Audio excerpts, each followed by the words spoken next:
cage, and they had a rat in the cage, and they had water in a little bottle, and they had another bottle of water with cocaine in it. And each time they did it, each time they did the experiment, they the rat chose the water with the cocaine and overdosed and killed itself. Died over and over again. They tried it in different ways, but same thing. That rat in that cage died. And so they tried it a different way where they put 20 rats in this community cage, much larger, had a home for each of them, and had like a play area, and had multiple water bottles, and had multiple cocaine water bottles filled with cocaine in it. And in that rat haven community, the rats chose the water and continued thriving and living in their community, and none of them overdosed and none of them died. And so I think, in life, there's a lot of people who are alone, and who are that one rat in the story, in the experiment.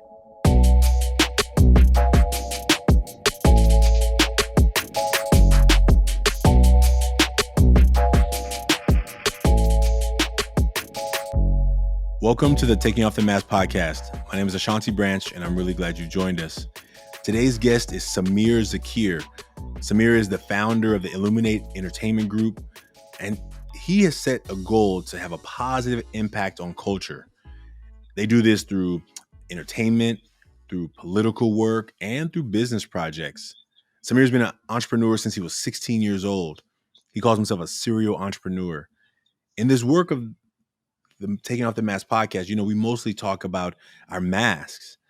Something really powerful that came up in this conversation as Samir asked me about my brother is I talked about my brother and how he's battling some addictions right now. I also talked about in this show my own addiction of food and sweets and all that stuff that I really enjoy to eat as I eat, finding comfort in eating. Samir told a story about some rats, scientists who did this experiment with some rats, and how addiction is really the opposite of community. Let me say that again. Addiction is the opposite of community. I think some people would think the opposite of addiction would be sobriety, right? But the scientists found that community helps us find ways of navigating the stuff that we may be going to the addictions for. You're going to hear that in this conversation. You're going to hear us talk about anxiety and trauma. It's a really powerful conversation. I'm really excited about what's going to happen this summer as our young men are being a part of this work too. Samir is going to do a talk with our young men this summer. The Social Emotional Leadership Academy is kicking off, leading us up toward our 1-year anniversary of the podcast. We're about to be at a 1-year anniversary in the end of August, or the beginning of August. And so we look forward to you being a part of this with us. And we look forward to you telling someone about this show. If you found something valuable here, please share this episode with somebody. If you haven't subscribed, we invite you to do that. We openly want you to make a mask. We've collected over 50,000 masks from more than 30 countries. And this summer, we're going to get a final count on how many countries our work has reached. You get to meet our young men in a couple of weeks who are working on this project this summer. So thank you for being a part of the Taking Off the Mask podcast. We hope you enjoyed today's episode. We'll see you soon. I'm smiling extra big today because I'm so glad to have Samir with us here. And we had a little talk before we got started because I'm in a kind of a new space. I'm in the same space, but I'm in a new space. So Samir, thank you for your patience, and thank you for being a part of this of the first day of this new experience that we're having here. So welcome to the show. Of course. Thank you, Ashanti. I'm super excited to be your first guest with all this new equipment and your whole new cool setup, man. So thank you for that. I'm Samir Zakir, and I am an entrepreneur in entertainment and media, and a political consultant and activist. And I live in Los Angeles, California. And yeah. Awesome. Well, when we say new, everything new is relative. All we did, we built a little wall around me so that in our international headquarters here at Ever Forward, that which is a one-room office here. That's all it is. But it just sounds nice to say it that way. We get to have this space, and I'm so glad right now that I get to have this conversation with Samir. Samir and I got connected last year by one of our other interns, Alberto. And we started setting up the time, and then we finally were able to make it happen now that Kevin has taken over. And so I'm so thankful for your willingness and your patience with us and our small team here. So thanks for being patient with us as we got this together. Of course, man. Thank you. Right on. Well, today is Saturday here in the like real time, but today we get to come together to have these masks. Samir asked me right before we started recording, like, he made the mask, but he was like, well, what is the conversation going to be about? And I was like, that's it. It's just a space for men to come together, men of all ages, to talk about our masks and to normalize the idea that what if it was okay as men in these bodies that we were born into, whatever society you may have grown up in, but also knowing that, in Oakland, California, I was told certain things. Don't talk about feelings, suck it up, man up. You better not be afraid. You better not be sad. You better embarrassed. Like, what is all that? Like, I was told rules around masculinity that I don't agree with, but I didn't know any better. So I followed them and I stuffed everything. And what we get to do today, and what I'm trying to create with this movement, with the Taking Off the Mask podcast, with the Million Mask movement, is a space so that we can take off our mask in a healthy way, in a safe way, not to expose anybody's stuff, to say, hey, what would you be willing to talk about if we could talk about it a little bit more, if we could go a little deeper, to inspire other men out in the world that are feeling like they can't talk about it either. So I'm so glad that Samir has been willing to be a part of it today, and we're excited to get into the show. So Yes. yeah, man. Well, the way it works is you've already made your mask, and so you're ahead of me today because I didn't make one, but I was thinking about it today as I was here on this construction project, and I think like I'm drawing it right now. But so the question is, you get to decide who goes first. You get to decide whether you go first or whether I go first, and it's up to you. However, it feels good for you to share the mask. So. Well, my For those first that don't question know is: what a Do you mask make a is, different? Do you oh, go make a ahead. different mask per episode? Do you I make a do. different mask Yeah, with I like do. different answers? Oh, great. I Okay. would, sometimes the answers are similar. Sometimes they're different. Today, I have a new one that's going to show up because I've been like listening to a lot of like things that have been helping me trying to reshift some focus. So I have this new word that not a new word. I guess not a new, but yeah, I try and make it really in the moment, like present. So I'm present, and I'm not like I've used similar words for the most time I've been doing this work, because I've made hundreds of masks. And sometimes I'm like, you know what, I want to try a new word today. I'm gonna test out a new, right? Because they're anonymous when we make them, right? This is the only time that actually I share my mask all the time. But when we do workshops, they're anonymous, so no one knows which one is mine for the most part. But yeah, I make a new one every episode, and I have them all right here with the person's name who I'm talking to, and yeah, it's a way for me just to make sure that I'm not like just going through motions, right? Sure. Yeah, Absolutely. yeah. Thanks for All asking. right. Well, then I think I'd choose that. I'll choose that you go first. Okay, all right. Well, for those who have not made a mask, let me tell you what it is. So the first, you can go to our website and make a mask if you want to make a mask. It's 100kmasks.com. You can make your mask there anonymously. The first step is to draw a mask. And then what you do is on the front of the mask, you write 3 words that are qualities of yourself that you gladly let the world see. Qualities or characteristics that you gladly let the world see. And then on the back of the mask, you write 3 words of things that you normally don't let people see, you don't normally talk about. And so today, if I'm going to share my mask, my front of my mask, I'm going to use these. Okay. And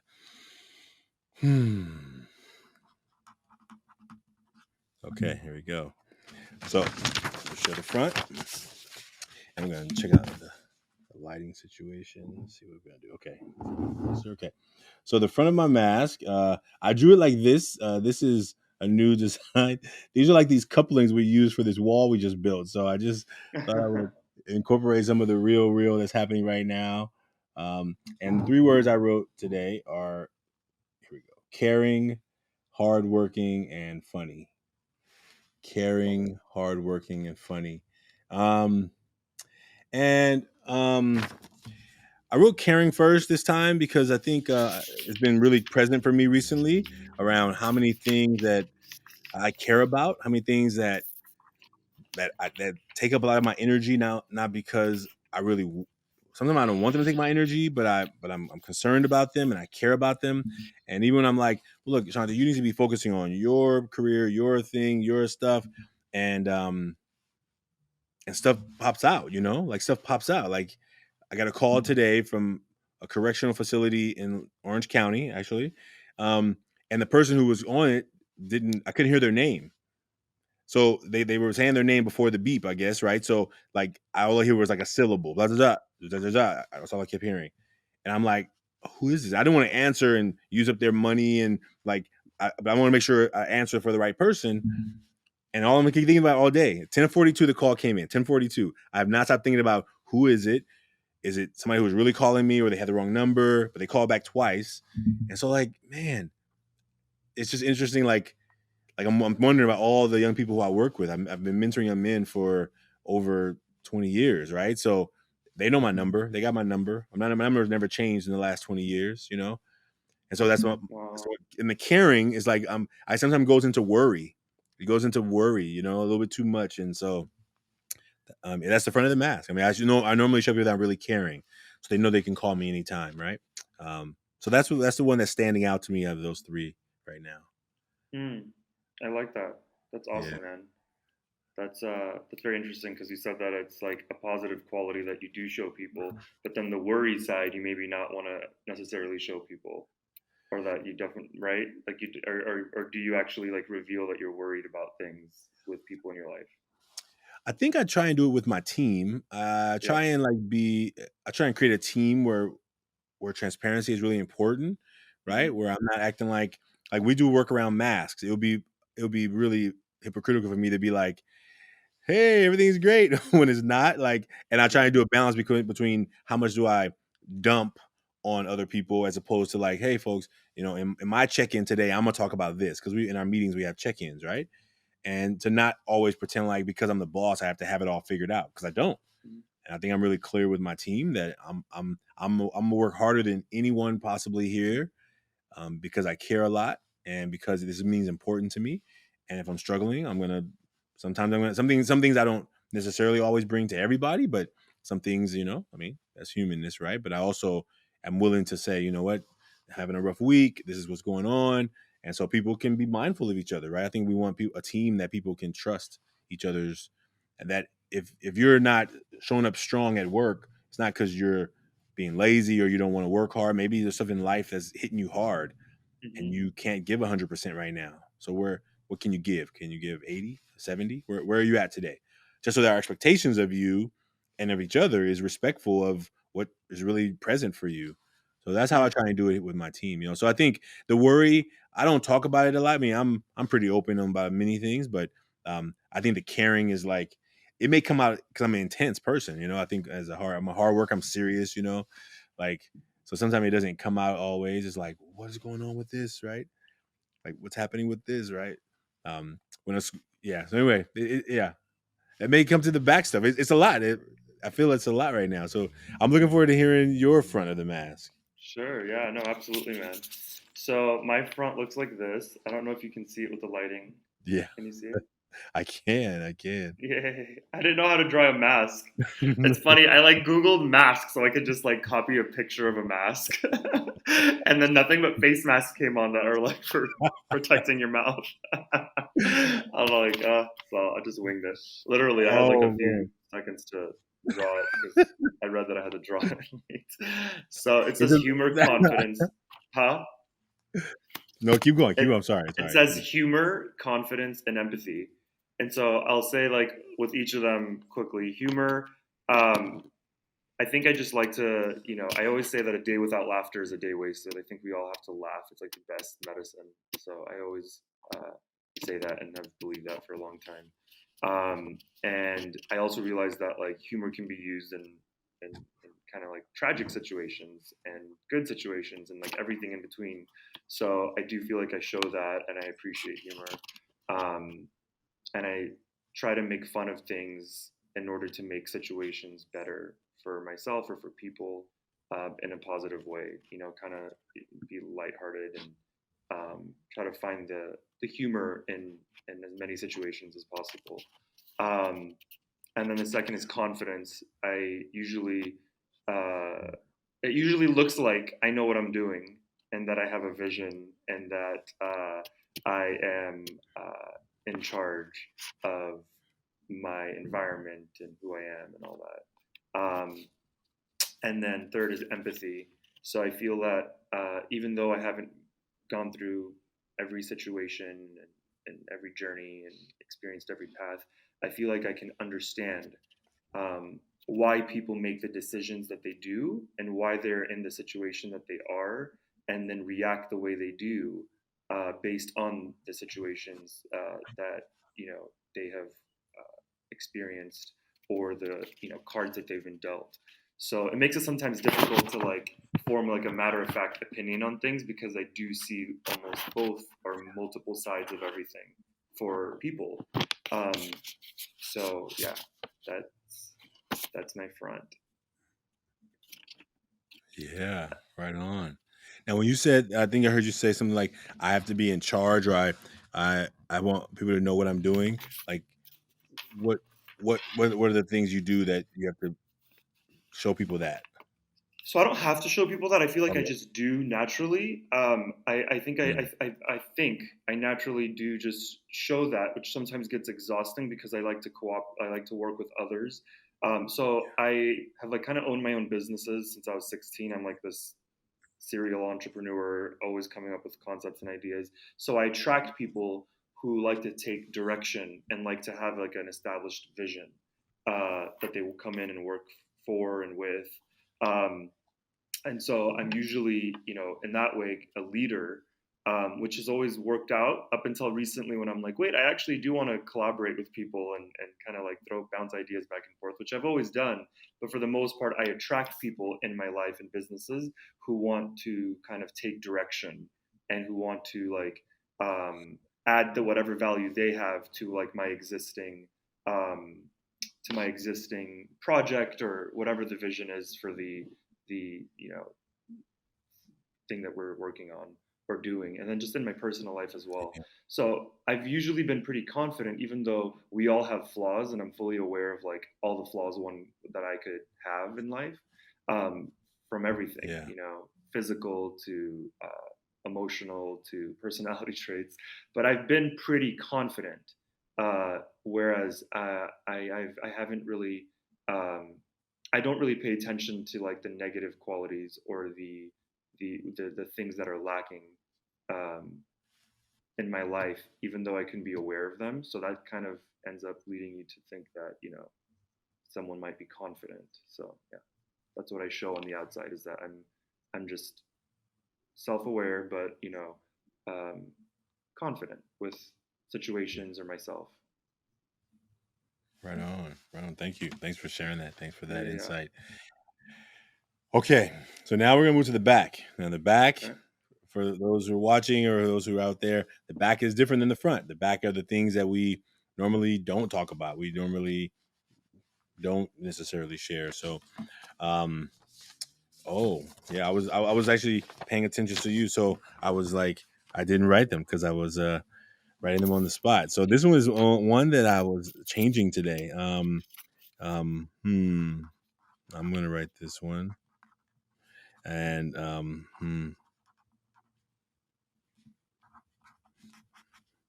interesting. And actually, now that we just talked about that, um, okay. So normally, okay, I'm gonna show them and then I'll tell them what they are. Okay. So recently, I normally would write fear of failure. So I wrote fear of, and I wrote these little lines because there's fear of a lot of things, right? Mm-hmm. And then I wrote my brother's mental health, and I wrote worry. And Like when I think about worry on the back, meaning like I really want to be a warrior. Like I don't want to be a worrier, you know? Like there's a You there's a want to be man a who I know warrior, all not a the time. worrier. That's right. That's right. Yeah, I yeah. want to be a I want to be a warrior, not a worrier. For those who are learning English, you may be like, "What is he saying? He's saying the same word twice." Like, I want to be a person who like confronts battles, like takes on challenges, is not afraid of like speaking out against social injustice. Like I feel sometimes when stuff happens, like I want to speak out against it, and then I realize I'm working in this nonprofit industrial complex. I gotta like make sure I don't make any of these people out here mad who give grants out, and sometimes I feel like I'm a worrier, and so I don't say stuff. I don't speak truth to power sometimes when I really want to, because I'm worried about oh, but it's going to cause people to get mad. They're not going to want to donate to the organization. They're going to blah blah blah, and I don't want to live like that. And so then I'm really working on right now is working on that fear. And I think I was hearing someone just today, I forgot what I was listening to, and they were talking about the idea between fear of like failure and compared to like fear of not trying something new.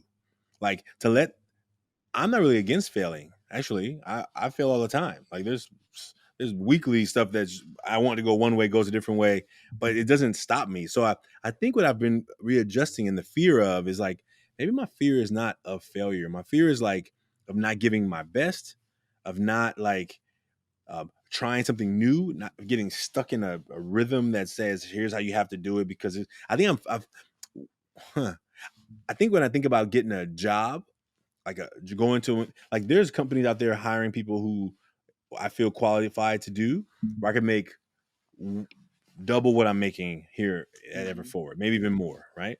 What I can pay myself, but I'll be stuck.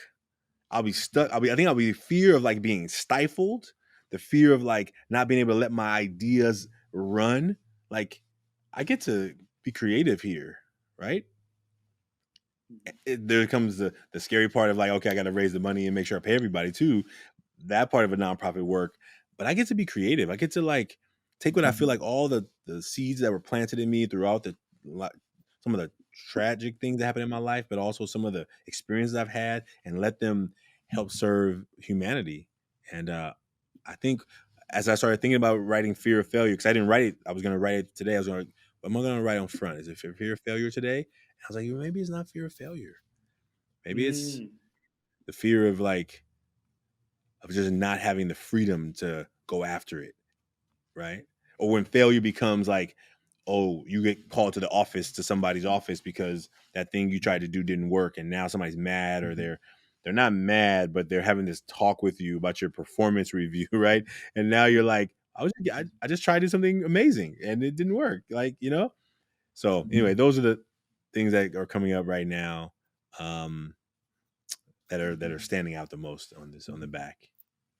And you don't share your brother's mental health. Can you elaborate on that, or is it more private? No, it's I don't talk. I've been talking more about it a little bit lately. Friday morning, he came to my house. It was 4:30, 5 in the morning. He was asking for some sandwich and a coffee. And I'm like, dude, you did not just wake me up. I just got off a plane. You wake me up at 5 in the morning asking for coffee why are you not at your house? And he's I wanted to cash my check. I'm like, there's no check cashing place open at 5 in the morning. My brother has paranoid schizophrenia, and Mm. he will ruminate. So I have to be careful telling him I'm going to take him anywhere, telling him I'm going to buy him lunch. If I tell him anything, he will call me 50 times to remind me, almost to remind himself, you still going to bring me food? I'm like, so I've learned I can't tell him. You can't. As much as I want to tell him, hey, I'll bring you something after work, he will call me every 30 seconds, like to remind me. Oh. And so I love my brother. He's my first brother. I'm the oldest of four. He's the first brother. That was after me was my sister. So my brother has struggled, and now he's like trying substances, that are messing with him even worse. So he comes to the house. It was cold outside, and I really want to let him in, but I can't let him in because I already know what that turns into. And it just makes me really nervous. You know, it makes me worried about him. I fear a lot about him being hurt, right? Because I think Mm-hmm. police aren't always trained or remember the training on how to deal with people with mental health issues. They want to Mm-hmm. control. My brother doesn't even answer my questions directly. So Mm-hmm. I know he's not going to answer some officer's question directly, right? Like yelling at my brother means nothing. You don't even know you're yelling. Like Mm-hmm. fussing at him doesn't even matter. It's like, what? But it's just so I worry about him a lot. I think that's what worry is there Yeah. too about. So yeah. So that's my brother. And yeah, and I was up, and then around 6 o'clock, I mean, literally an hour and a half trying to talk to him at the door. Like, okay, I'm gonna make you. If I make you something, like all this stuff. But we're having a long conversation. I'm like, I'm trying to find the real truth of the story. He's avoiding the answers, and so we're going back and forth. And at 6 o'clock, the sun starts coming up, and he's like, "All right, I'm going," and then he just Mm-hmm. disappears. Like, what do you mean you're going? Like, what right? He's Like, probably a literally, night owl. He probably loves the night. yes. And Oakland nights are not the best. It's not like walking around the pier at Santa Monica, right? It's like he's like walking around like where oh my gosh, it's like, dude, you can't be doing this. Because I worry, because I was like, well, maybe I should have driven him. When he walks away, my mind goes into maybe I should have just got up and driven him back home. Yeah. But if every time I do it, I think he's not getting it, that it's not okay to keep doing this. So Mm-hmm. but how much of it can he control what he thinks and not remembers or not thinks or not realizes, and so all those battles are happening on a somewhat regular basis. Yeah. But that's where you're Yeah, like empathetic. You haven't experienced what he has, but you understand that like he probably doesn't have like the full control yeah, of like what's happening in his mind. Yeah.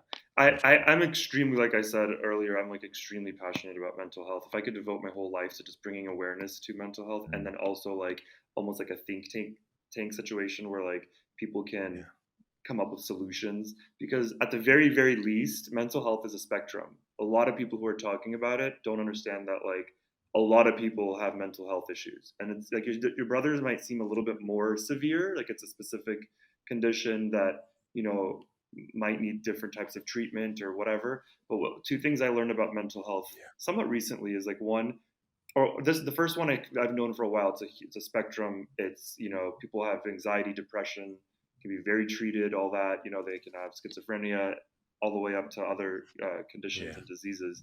But just like physical health, mental health yeah, has all these different types, and it's really a part of a spectrum. And things like depression and anxiety, at the least, if not a lot of mental health conditions and diseases, have a lot to do with our traumas and patterns and our own life that we have lived earlier on, especially little things that have happened. And so when I learned that, I was like, oh my god, that makes so much sense. Like even things like ADHD, mhm, um, you may not be yeah, born with yeah, ADHD. It might not be something that's just in your brain and that you didn't have any control over. There may be other factors like things that have happened in your life that kind of created and triggered this ADHD. So I felt like when I mhm, learned that, it made a lot of sense to me, and I like to follow what makes sense to me. And I think when that made sense to me, I was like, oh, I see like this whole new layer of hope for like people who battle, mental health um, issues. But yeah, yeah, yeah. Yeah, I'm gonna come back to that once you share your back. I think definitely around the mental health, and when you talked about whether it was from birth or it was created through these traumas, I definitely I want to share something with you yeah, once you share the back. sure, Yeah, thank absolutely. you. So my back looks like this. It's a little messy. I can never limit it to one word. You're so good at that. I saw all of yours No, were like one word. It's like mine are like this, and this ish. don't worry, don't It's worry. like oh, When you see other masks, you'll see they're all unique and they're exactly how are they're they? supposed to be. The one word is only trying to make it as simple as possible for those who want to do the bare minimum, right? It's always hard for me to limit things to one word for some reason. There it is. Um, I'm glad.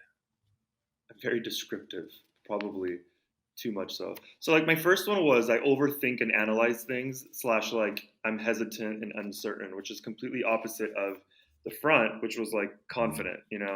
I mean confident slash sure of things and a leader, all that. So I may be all that, but I'm also holding back that inside I do overthink every idea I ever have. Even though I think something might be brilliant and great and good for society and a good business concept, I do overthink and analyze. It's like analysis paralysis. I definitely have that. It's inside Mm, mainly. I'm usually mm, uncertain of like everything I think of, no matter how great or how simple or how if it does work or doesn't work. I'll be unsure of it at some point along the journey of doing it or saying it or uh, experiencing it. I'll be hesitant in a way. So I do yeah. think about things, Yeah. overthink. And then another is if I am not in a good headspace, and at this point now I just have to accept this in my life, and when you accept it, it gets better. When I'm not in a good headspace, and that could be, I can be in a great headspace for years, and or in 1 year, like during the pandemic, I was in a bad headspace like every other day. Like there was something that just got me upset and Mm, worried or whatever. I'll be anxious and nervous. So that's my second thing is like anxiety, mm, anxiousness, not necessarily nervousness. There's not much I can do that'll make me nervous, but mainly like that yeah. anxiousness, overthinking in my head about usually nothing. Um, will trigger this anxious feeling, and sometimes it gets pretty bad. Um, Realizing that it's just anxiety and all that has made it a lot better, and whatever. But and I've been great for years, but during the pandemic, it all came back because there was just so much of the unknown, and I think a lot of us uh, can experience anxiety when we're faced with the unknown in different parts of our lives. Yeah. And then the third is control. So I feel like I control all aspects of my life. I like to be in control. I don't like to give up control, which is like little things. Like I like my place Mm, super clean. I want everything spotless. I want things organized. I want to own my own businesses and oversee how all departments function. um, Things like mm, that. I like to be in control of my life, my surroundings, not in a way that people can usually tell. It's just in my mind usually. Like I'm organized in my mind. I write notes like crazy anytime I think of an idea or I want to do something special for someone. Instead of just remembering it, even though I probably would remember it, I'll control it, which means I'll put it down and I'll write exactly what I think about it in that moment. So yeah, those are the three things. mm. Do you just thank you first of all? Thank you for sharing those. Those I appreciate the detail of that. Do you when you write your notes? Is it are you a journaler? Do you take post-its? Like what do you? What is your? A combination. So I'll write notes, and then the one and my phone. That notepad has seen a lot of my thoughts. The note app, and I mean, I'll literally be in a massage. I'll be getting a massage, and I'll think of an idea, and I'll stop the masseur, and I'll be like, I need to go write something down on my phone. Like I just, I'm not. It's not that crazy, but like I said, it's happened. Um, and things that are extremely important I'll write on my whiteboard or I'll highlight on pieces of paper, and then I'll like stick them up on like the wall here with some tape. And so like just fitness plans, and every week I have like a new fitness plan or diet or just the things I have to accomplish work wise for the week that I'm not getting done because I'm procrastinating. Maybe I'll write down and then tape it on Mm. my wall, and then it'll get done. But usually I'll have my like 500 to 600 pages of notes on my iPhone for the like week. It'll be simple things. You literally you said 500 to 600. Yeah, so like some of them can have each page can have like one word on. How like on the iPhone, like you could write like take allergy pills tomorrow, or you can write like buy milk and flowers. And then some of them And have like that's really hard. paragraphs. Mm. And is that like, do you go back through them? Do you use them as Very guideposts, or good more as like once you get out of your mind? Huh? Very good question, because it's definitely the once I get it out of my mind, I feel better. I very rarely go back. I'll usually once a month go back and read all the notes I've like written in the month and see what is relevant today. And I'll notice that a lot of Mm. them are repeating themselves. Like I'll write like similar things and ideas.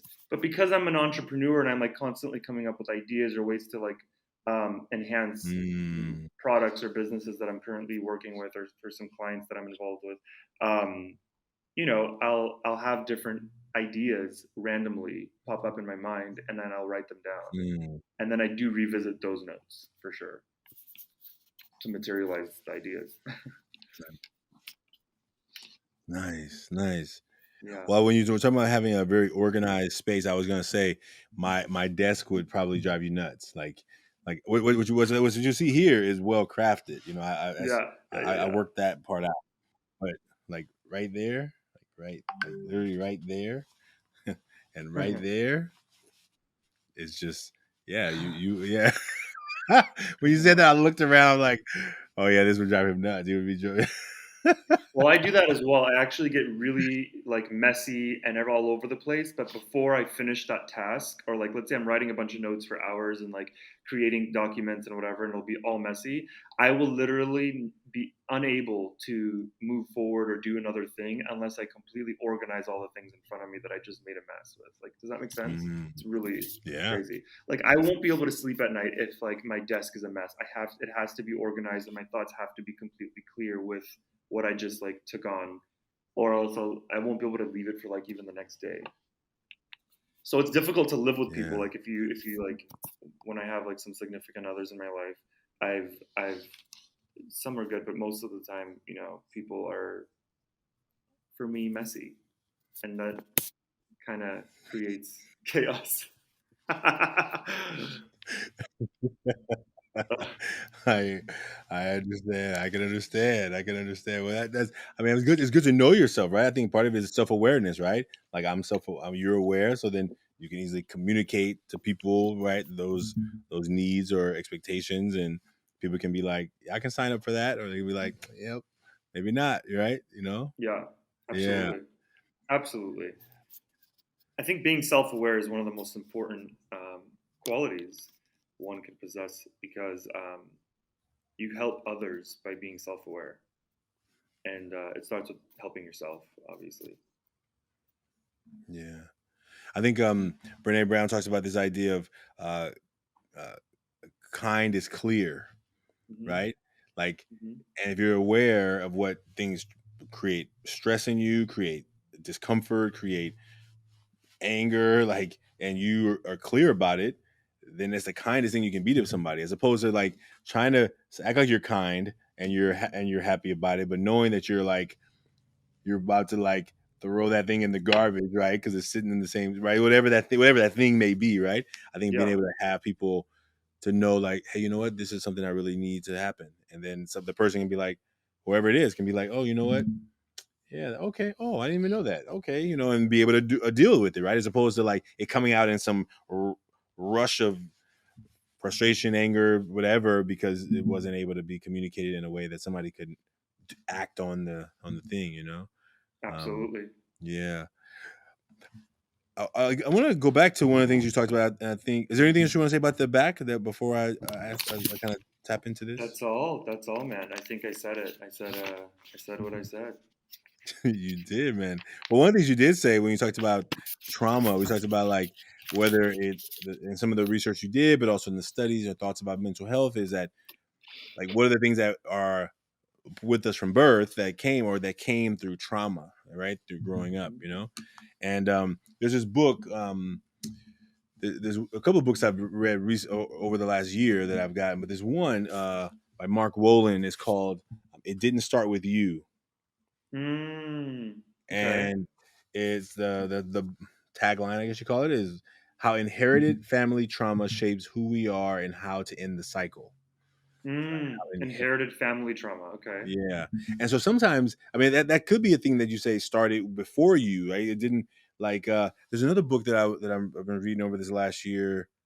I forgot what it's called. It's called The Body Keeps the Score, right? Hmm. Um and so like when you think about things that happen like that comes through, genetics, right? And things that come through life experiences, um some things may in a maybe well a healthy situation where we can talk about all the things we're feeling in a healthy way. But I know I repressed all kind of thoughts and feelings until maybe the last 10 years because I was always under the belief that You know, hey, a man doesn't show feelings. Suck it up, Mm, man up. Like, right? That's what I was taught growing up, and that's what I subscribe to. Okay, well, I want to be respected. I don't want people to call me names, so I'm going to act the ways that I'm told I need to act. Um, and when you talked about like whether things that are born with you or kind of things that come up through life, like trauma, ADHD. I think about one of my godsons who, his mom passed when he was really young. He was 5, right? She mm, passed. She passed away at home of cancer in the esophagus. So basically, there was nothing really mm, they could do to help her. And he never wanted to talk about it. I met him when he was like 8, maybe 8 or 9.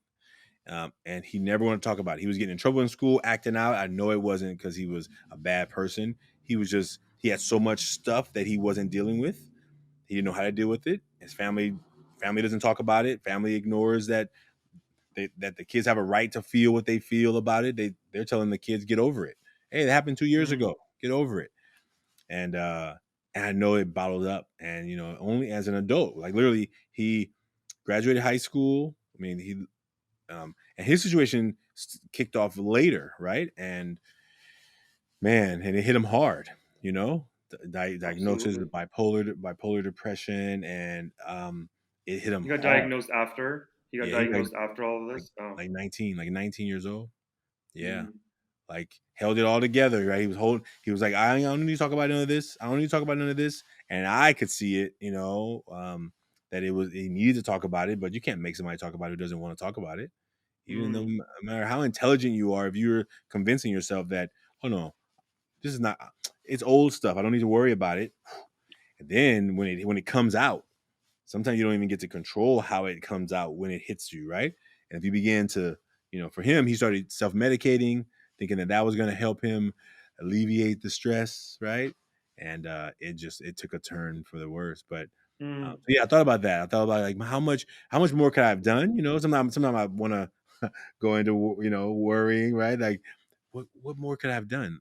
You can't make somebody go to therapy. I mean, you can make them go sit in an office for an hour with somebody, but what does that do? Really, like But as a don't you guardian. find that talking about, because he said he never talked about it, don't you, do you find that, or do you believe that if he would have spoken about it more to people or to a professional, that that alone could be what would have helped him, like maybe unravel everything, like speaking it out? Because I definitely believe that it does help. Um, and that's why people Yeah, say therapy treats a lot of things and is like the miracle.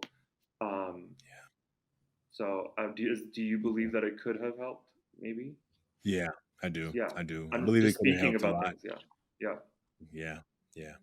And I didn't, it's like, well, what do you do? Like, even though I was kind of raising him, like, how do you support that?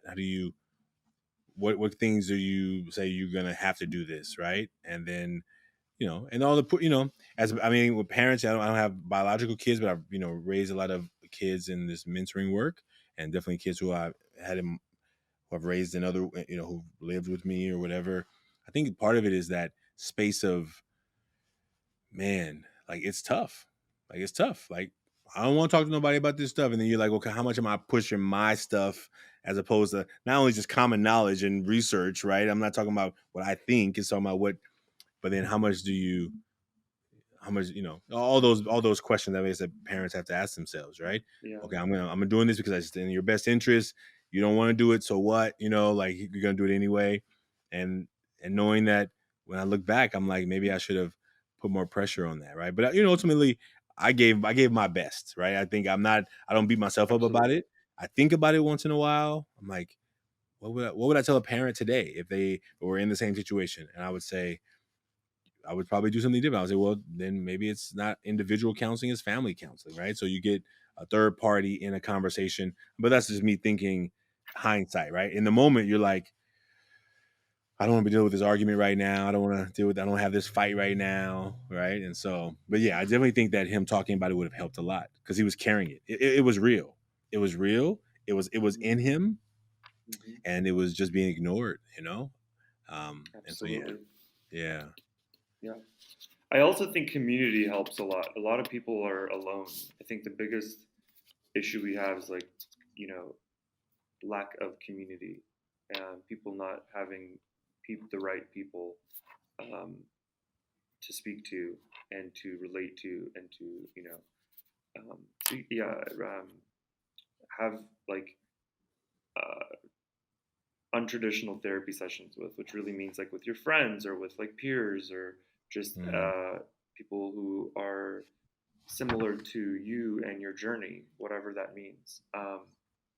So I think a lot of people are alone and yeah, in the entire world, right? yeah, And so yeah. if people had, there's a quote. Damn, what was the quote?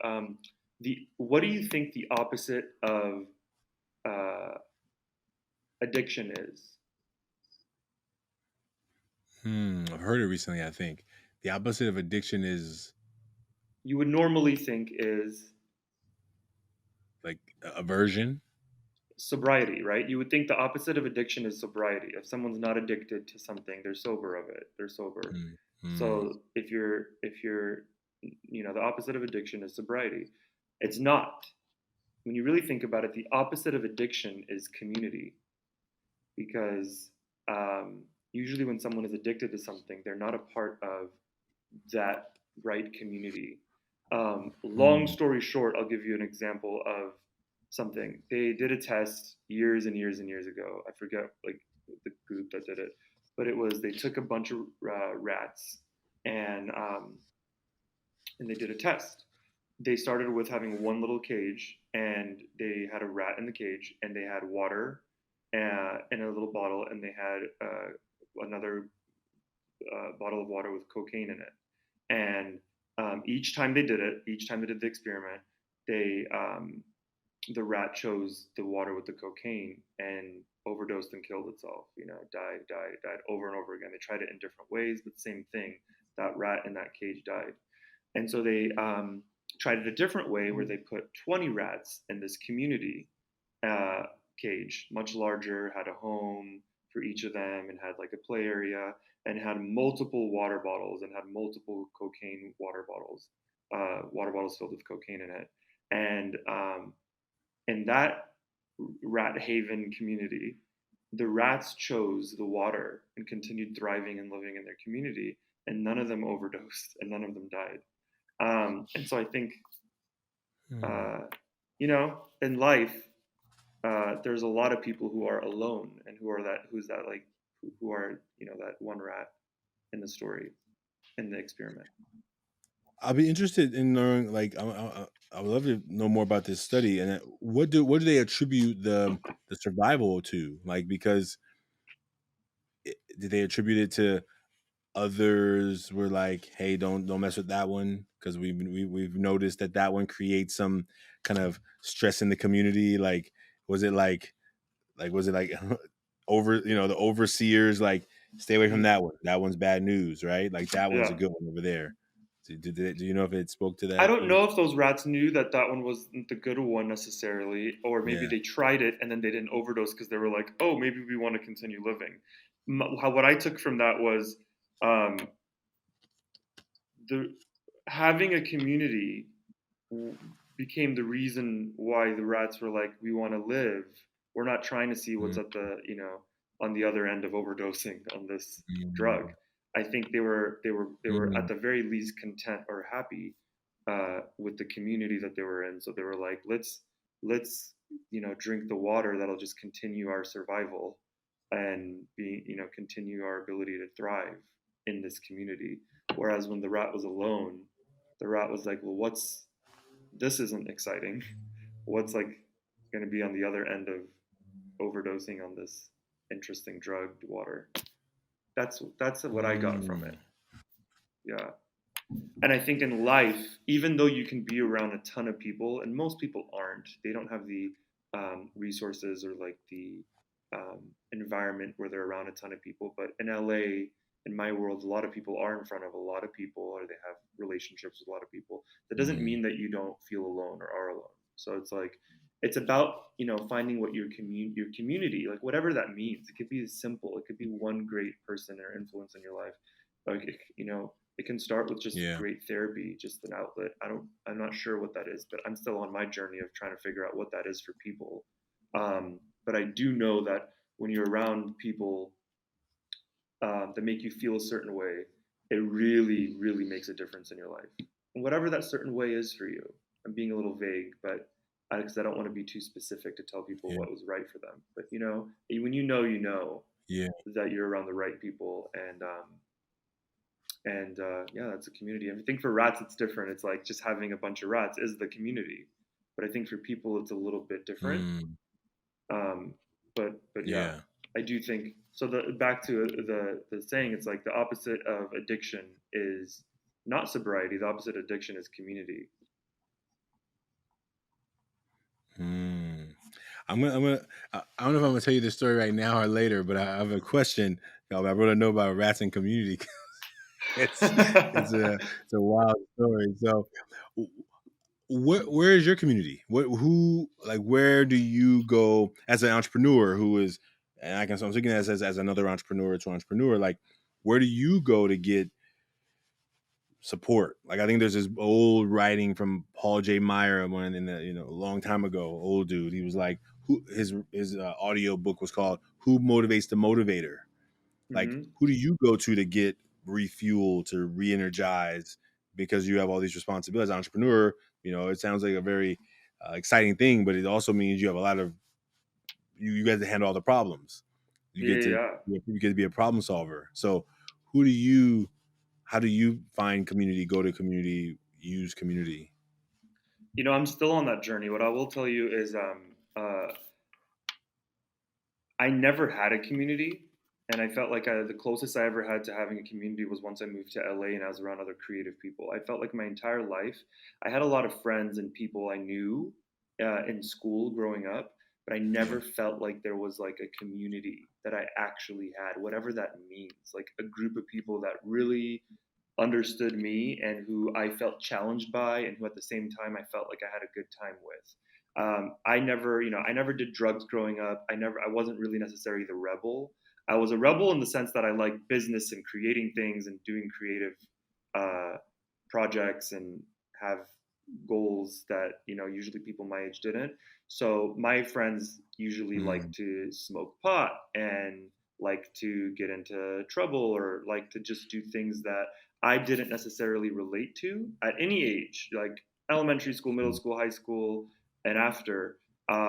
My head was kind of somewhere else, and I knew that I knew that there were people out there that were just like me. And so when I eventually moved to LA in my mid 20s, I was like, oh damn! So I felt like constantly high because I was around filmmakers and creatives and artists and actors and aspiring creators and entrepreneurs, people who were creating businesses that helped solve issues in the world, and I thought that was really exciting and fun.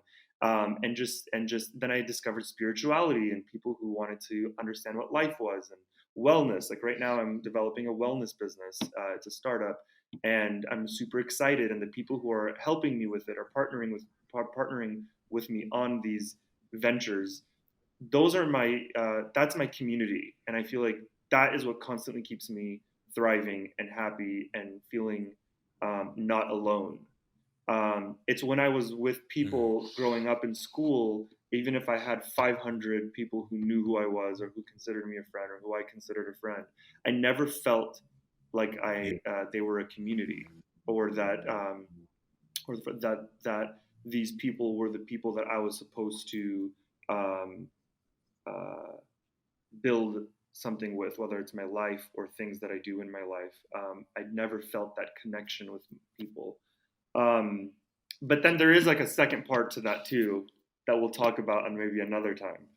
Um, but I Okay. definitely found Right on. in my work life, I found my community once I moved to Los Angeles, which was amazing because I was like, oh, like this is what I've been missing my whole life. Like I needed to just be around a certain energy and vibe and creatives and entrepreneurial minds. And for some reason, I never found that living in San Diego, but I immediately found it in Los Angeles, and I was excited at the level that I can't even describe it, at a capacity that I can't describe. It's just you have to feel it.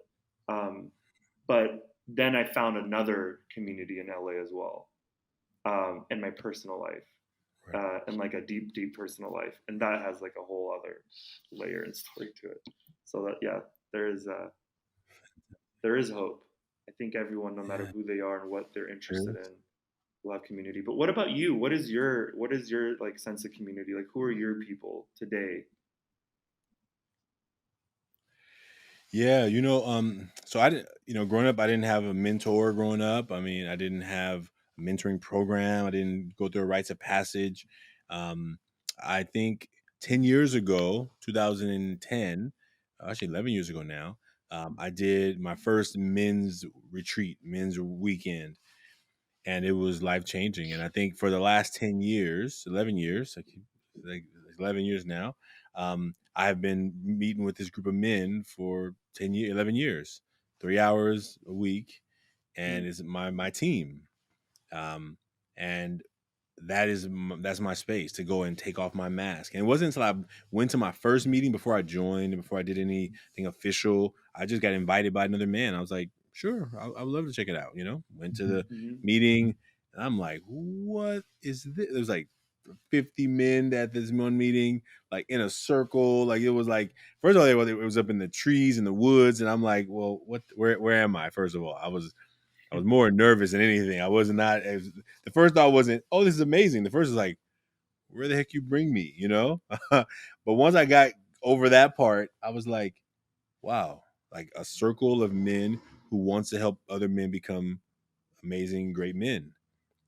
That is what I've been looking for, and I think I started Ever Forward in 2004. I didn't join Mm, the team until 2010.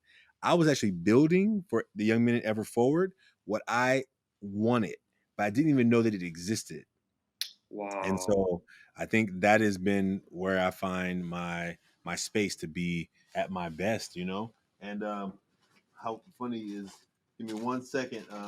Great question. And my my computer just said, "Keep playing, keep trying to do this interview without plugging me in." And we're about to we're about to have a surprise. So hold on 1 second. I gotta plug. I'm sorry, but the person you called has a voice mailbox that has not been set up yet. Goodbye. That part. Well, welcome back. We just had a fun little intermission because I plugged my computer in, and literally as I plugged it in, the thing reset on me, which said, "We don't know what you're doing. What are you trying to do?" So um, something happened there, and it actually looks much brighter now. I'm not sure what happened. It looks much brighter. Hold on. Who It knows? looks great. It's a new setting. The other one didn't look this bright, so I'm hoping the we'll figure it out. Your picture is excellent right now. Yeah. It wasn't like, it didn't look like that, but maybe it'll look like this in the recording. Well, the I know that in this probably because I didn't have it plugged in, because what it does is Zencaster was started for audio, and so it prioritizes audio, and then what it does is prioritizes making sure audio is really crisp and clear, and the video, even though it may show not clear here, it records it the way it's capturing it, but it doesn't spend a lot of the bandwidth. That's That my makes total sense. Okay. Got it. that's I just made that up, but that's how I hear. That's how Ryan talks about it. So I just have now adopted his lane. Everything you said Sometimes makes he's here with complete me. sense. Yeah. Yeah, sometimes he's on the show with me, and most times I run it. I run it solo. So, That's well, awesome. yeah, Awesome. man. And I think I've answered. I did finish answering your question. I think I was just saying. Yeah. I think I did answer your question. Did I Yeah. fully answer your question? You Yeah. did. Yeah. Yeah. Yeah. You Yeah. totally did, man. And what I tell people normally is that when we have this show is like sometimes the show will know when it's done, and I think we hit a really good spot. I think we hit a really good Yeah. spot. And I think that Absolutely. not done like forever. Either you'll see you next time, see you later, but like hopefully this is the beginning of a connection in the work that you're passionate about doing. That's the work. Hopefully you can see that we're passionate about doing. Absolutely. Hopefully the work with these masks. Hopefully you will see how that is truly. Connected, right? Yeah. And I'm gonna show you a mask because this is interesting when you talked about when you were talking about the mask that you were looking for online. This is a mask that we recently got, um, right? And if you I love it. and over I the last love it. year, over the last year, we've gotten so many like literally face masks that it's almost mind blowing. But That it's is a been mask. That's what a mask looks like to a 15-year-old. That was a 15-year-old, right? That's the mask Yeah, that they've experienced in their life so far with dealing with this pandemic. that's right. And there's so many of them. Like there's some of them are designer ones, some of them are just Yeah, I love it. 95. Some of them were like it's really interesting. So that's when you said that, I'm like, oh, I hope I can get to show this to him before the end. It's just funny what Google has done with their searching of when you search a mask. Pre-pandemic, that was not what would come up. No, But we're in a yeah, different you'd be world up with some today. kind of some kind of Burning Man mask, some kind of other mask, right? It'd Yeah, be not that, not not that, that. not That is that. so funny, man. Well, I'm super inspired by this little activity that we did and the way that you center an entire conversation around this mask. That's really, really cool. And I can't wait to see more of what you do with this organization and with this, ongoing podcast. That's awesome, man. And thank you for having me. Well, thank you. Well, thank you for being here. And as an entrepreneur, I would love to maybe it's some things you can help us with as we're in this next season. We're create. I think I've finally started to accept that I think I'm a little bit creative too, Hmm. and I think of stuff all the time. And maybe our next opportunity is I can learn something from your, many years of entrepreneurial experience. My first business was when I was in the fourth grade. I was selling candy, and it got shut Yeah. down after about 5 months because some kid came to the classroom trying to buy candy in the middle of class. Oh, man. I'm like, dude, get away! Like, get away from the door. She got me and bought me busted. So yeah, so that all the entrepreneurial juices were kicked out of me because they were like, you can't sell candy here. That's illegal. I'm like, I did something illegal? How it felt so good. It felt so amazing. You know what I'm It saying? felt You buy them, natural. Yeah. buy penny candy, sell them for a nickel. That was the best business ever. And Oh, found those man. margins yet again. Haven't found those margins yet again. But Never again. Never again. Oh my God, that's funny, man. That's really cool. I like that you did that. That's really cool. Well, I look forward to our next conversation. I think tell people how they can get in touch with you. Where do you? I mean, what are you working on that you want people to know about? Yeah. What is it out that what's your next project that you want people to follow, or So how about you? yeah, I own an entertainment media company called Illuminate Entertainment Group, and I own a few companies and projects under that umbrella. But the best way to stay in contact with me or reach out to me is through my Instagram, which is at Samir Zakir, SamirZakir. So that's the best way. And I'm currently working on a wellness media company under my banner, and so it's kind of like the first of its kind.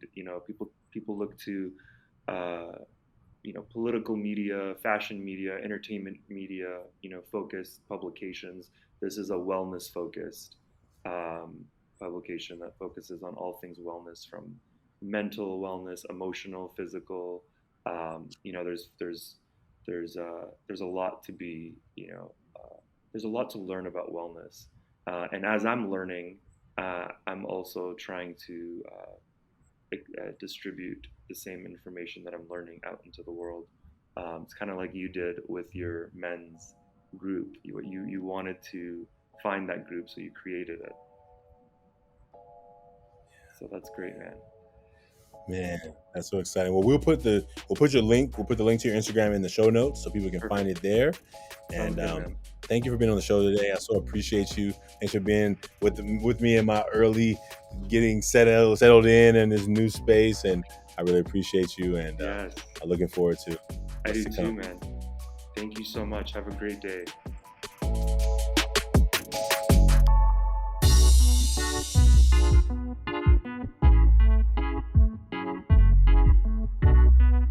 What you heard today, you enjoyed. If you've listened to this and you found something inspiring, please like and subscribe this podcast. That's the best way for someone to find this podcast, maybe like you did.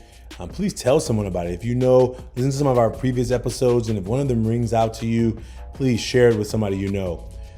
We also invite people to join us in a face-to-face where they come together with another person to make a mask and talk about that mask together. There's short conversations, about 20, 30 minutes, So if that's something that's interesting to you, please send us a message, send us in the comments below, let us know that you're interested in that. And we look forward to you joining the movement of the Million Mask Movement. And check out our new shirt. I don't know if you can see it, but this is our new shirt, the Million Mask Movement. And so we'll have these soon available, right? But we look forward to you being a part of the movement and supporting our work. Please consider supporting the work that we do in Ever Forward and in the work that we do in the Million Mask Movement to let people around the world realize that they're not alone. Thank you.